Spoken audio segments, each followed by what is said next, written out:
Bye bye essence et diesel, bonjour le tout électrique. Hier à Strasbourg, les eurodéputés ont voté la fin des voitures thermiques en Europe en 2035. On va y revenir dans un instant.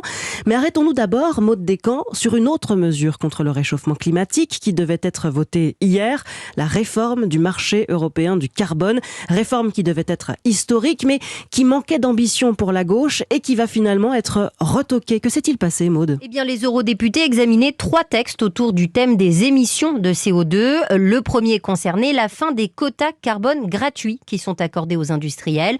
Le texte initial prévoyait de les supprimer en 2030, mais un amendement porté par le PPE, le parti de centre-droit européen, proposait de reporter cette date à 2034. Les Verts et la gauche ont donc voté contre, comme l'explique l'eurodéputée Manon Aubry, coprésidente du groupe de la gauche. Le PPE et l'extrême droite ont perdu à leur propre jeu puisqu'ils ont réussi à détricoter le texte du marché carbone.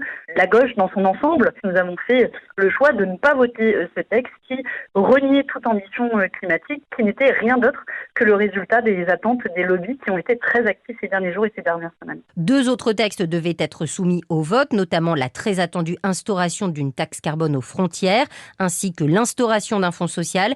Mais les eurodéputés ont estimé qu'ils ne pouvaient pas s'exprimer tant que la question des quotas carbone gratuits n'était pas réglée.